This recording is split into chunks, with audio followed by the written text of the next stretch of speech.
to another episode of This Ain't It, where we talk about the destructive culture and behavior that continues to lead our youth to death or incarceration. And I'm here live from a California state prison to let our youth know this ain't it. Waking up in the cell, this ain't it. Life is a living hell, this ain't it. Food tastes like trash, this ain't it. Lord, please forgive my past, this ain't it. What you're doing in the street, is it worth it? Death or prison, only two things, that's for certain. Death and life are in the power of the tongue, Proverbs 18:21. What that means is that we can speak death into existence as well as life. So be careful how we use our words. You want to go a little bit deeper on domestic violence?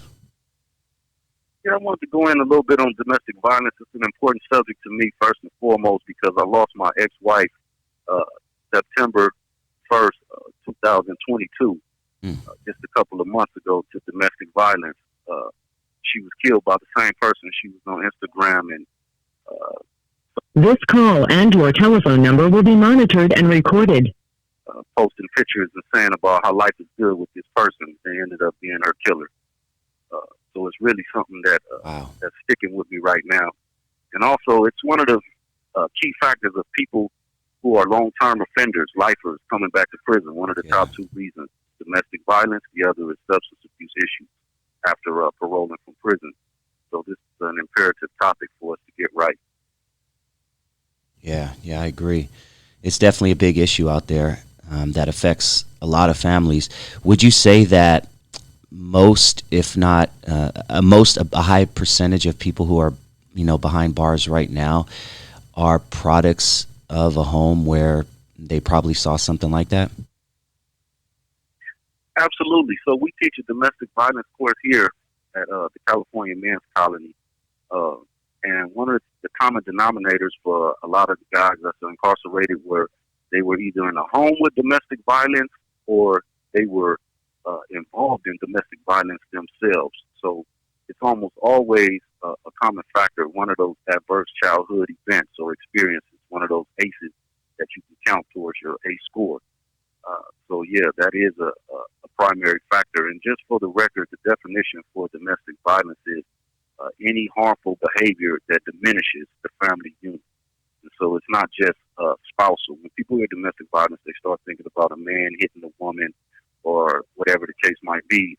But domestic violence goes a lot deeper than that. There's physical, there's emotional, there's mental, there's technological.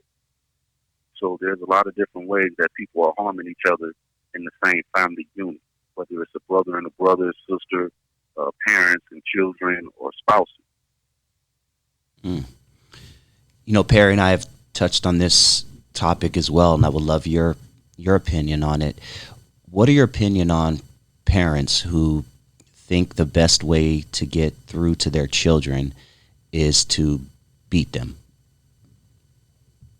So corporal punishment. I know I'm 43, so I grew up in the 80s where that was a common thing. You do something wrong, you get whooped. Racing tracks, extension cords, shoes thrown at you, the whole deal. And what happens is that the child normalizes this behavior, thinks that when you do something wrong, you deserve to get hit. What happens when this is a female child and she gets into a relationship? Does she believe that she deserves to get hit if she does something wrong that her spouse or her mate at that time doesn't like? This is a dangerous thing. So no, we don't want to go into this whole thing about, the only way to raise up a kid right is to put some fire up on them, to whoop them, beat them.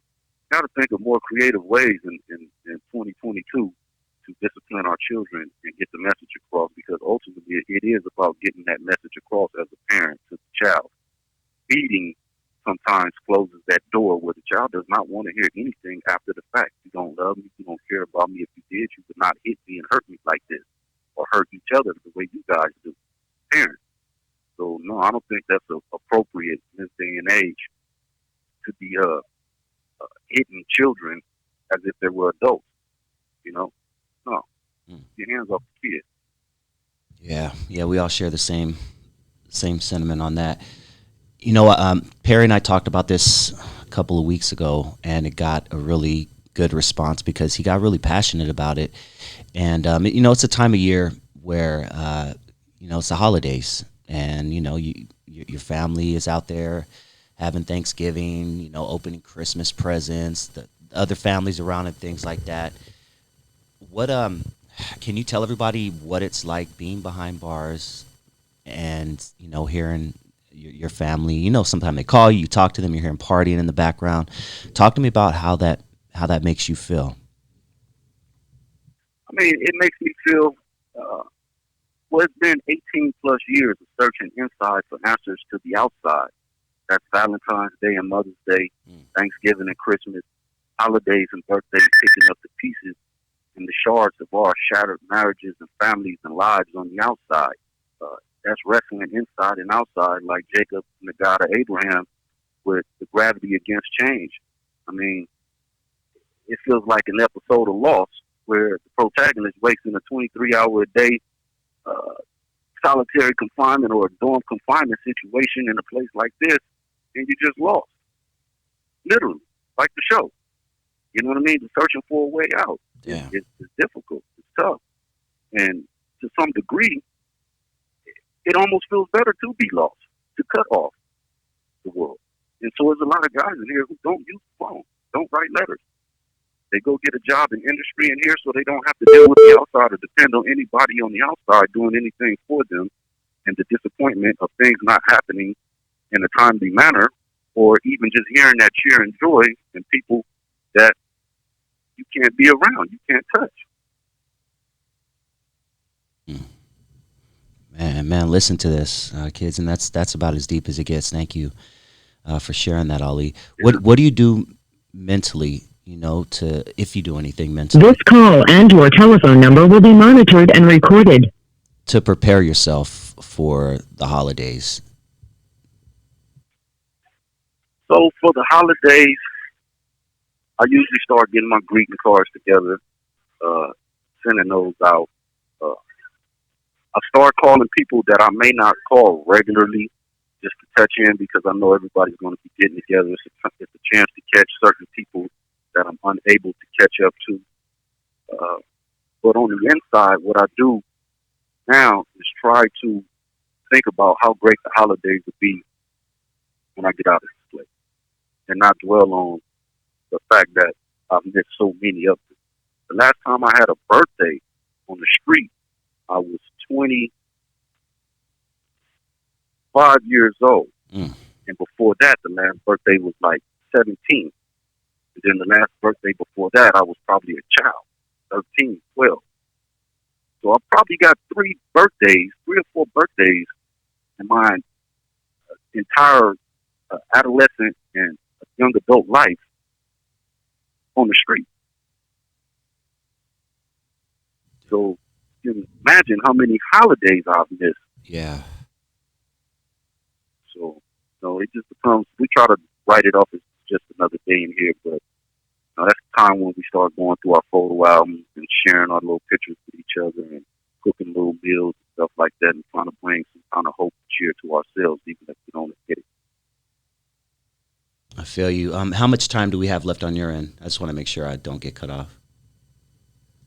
I should have another call right after this, so we got a little time. We should be able to go to 10:30. Oh, okay, perfect. All right, well, let's keep it going then. And before we continue, I want to ask everybody, actually tell everybody where they can get your poetry, Broken Wings.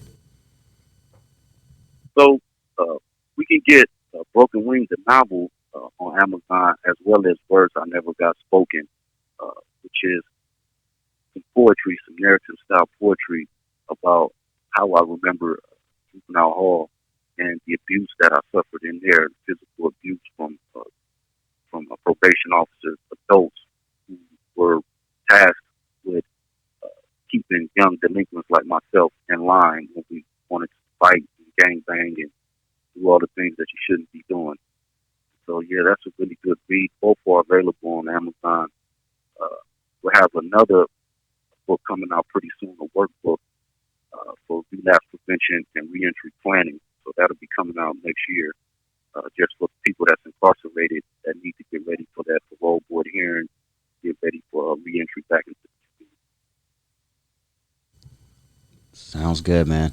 Can you touch a little bit more, for kids out there who think, it's a badge of honor to, go to juvenile hall and to graduate to, whatever, jail, prison. Can you talk to us about some of the horrors and your bad experiences specifically in juvenile hall? So in juvenile hall, I actually didn't have a lot of bad experiences in there because my mind was not mature enough to even process the level of insanity that was going on around me, locking me in a room for 23 hours a day. My mind was not even mature enough to understand and process what was being done to me. Being abused, physically abused by probation officers, breaking up fights that I was in, slammed to the ground, chicken wings, socked in the head, sprayed, dragged down the hallway by my legs, thrown in a room, locked. I just didn't process it like that as a young bad child. Just like, man, this is what goes on. This is what it is, and relishing the fact that when the door opened tomorrow morning, the other kids are gonna look at me like, yeah, he with the business, he burnt out, he crazy. Yeah, don't mess with him, man. He with it. And just continuing this cycle of ignorance and progressing from juvenile hall to county to camp, probation camps, where I just got intensively worse. Everything from manipulating the phone systems to the mail systems to fighting to stealing from the child hall to smoking cigarettes to being involved in melees to being the whole gamut. You have 60 seconds remaining. It was just a mess. On up to county jail, on up to state prison, on up to federal prison, now life in prison. So, yeah, it's just it's a dead end road. Waking up in the cell, this ain't it. Life is a living hell, this ain't it. Food tastes like trash, this ain't it. Lord, please forgive my past, this ain't it. What you doing in the street, is it worth it? Death or prison, only two things that's for certain.